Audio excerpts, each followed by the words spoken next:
आमदार भाजपचे असून भाजपला आता फक्त दक्षिणच मिळणार आहे. नेमकं काय प्रकरण आहे पाहूया. सोलापूर कृषी उत्पन्न बाजार समिती निवडणुकीत भाजपचे अस्तित्व किती हा मुद्दा ऐरणीवर आला असून पक्षाचे 4 आमदार असूनही फक्त नावालाच दक्षिणा आणि काँग्रेस जणांना महाप्रसाद.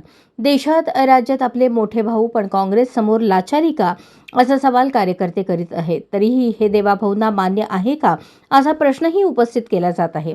दरम्यान उमेदवारी मागे घेण्याचा शेवटचा दिवस असून भाजप स्वाभिमान गहाण टाकणार की अस्तित्व पणाला लावणार याकडे कार्यकर्त्यांचे लक्ष लागले आहे. आमदार सुभाष देशमुख, आमदार विजयकुमार देशमुख, आमदार सचिन कल्याण शेट्टी, आमदार देवेंद्र कोठे हे 4 आमदार बाजार समितीच्या कार्यक्षेत्रात आहेत. ते एकीने गेले तर ताकद मोठी, पण काँग्रेस बरोबर जाण्याचा मार्ग आत्मघातकी ठरू शकतो. अशा स्थितीत भाजपच्या वाट्याला जागा मिळणार किती आणि कार्यकर्त्यांना न्याय की प्रस्थापितांनाच संधी असा मार्मिक सवाल आहे. त्यामुळे दक्षिण सोलापूरचे आमदार सुभाष बापू यांनी केवळ कार्यकर्त्यांसाठी निवडणूक लढवणार अशी भूमिका घेऊन अस्तित्व पणाला लावले आहे. त्यांना पक्षाचे किती आमदार साथ देणार याचीही उत्सुकता आहे. दक्षिण सोलापूर, उत्तर सोलापूर, अक्कलकोट तालुक्यातील 2 जिल्हा परिषद मतदारसंघाच्या कार्यक्षेत्रात बाजार समिती आहे. गतवेळची निवडणूक शेतकरी प्रभावित होती, त्यामुळे ती भाजपानुकूल होती. सहकार क्षेत्रात काँग्रेस आणि शरद पवार गटाची ताकद आहे. सोसायटी मतदारसंघात ते बाहुबली असले तरी बहुतांश ग्रामपंचायती भाजपच्या ताब्यात आहे.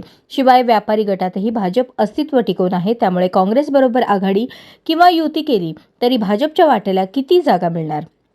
सभापती भाजपचा होणार का याविषयी उलटसुलट चर्चा आहे. पालकमंत्री जयकुमार गोरे, आमदार सचिन कल्याण शेट्टी यांच्याशी मध्यस्थी करून काँग्रेसचे नेते दिलीप माने, काकासाठे, सुरेश असापुरे, बाळासाहेब शेळके, राजशेखर शिवदारे यांनी आपले मतभेद विसरून एकत्र आले. या उलट भाजपची स्थिती आहे. पालकमंत्री गोरे, आमदार कल्याण शेट्टी, आमदार देवेंद्र कोठे, शहाजी पवार, अविनाश महागावकर एकत्र आले. आमदार सुभाष देशमुख यांनी पक्ष आणि कार्यकर्ते यांच्यासाठी एकला चलो रेचा नारा दिला असून त्यास तमाम कार्यकर्त्यांचा उत्स्फूर्त पाठिंबा दिसत आहे. माजी सभापती आमदार विजयकुमार देशमुख या प्रक्रियेत कुठेच दिसत नाहीत. शिवाय निवडणुकीतही ते नाहीत. मात्र व्यापारी गट हमाल तोलार गटात आपले वजन टाकणार आहेत. त्यामुळे दुपारनंतर नेमके चित्र स्पष्ट होणार असून फडणवीस खरोखरच लक्ष घालणार असतील तर पक्षाचे हित दिसून येईल. अन्यथा मिळणाऱ्या दक्षिणेवर भाजपला समाधान मानावे लागेल.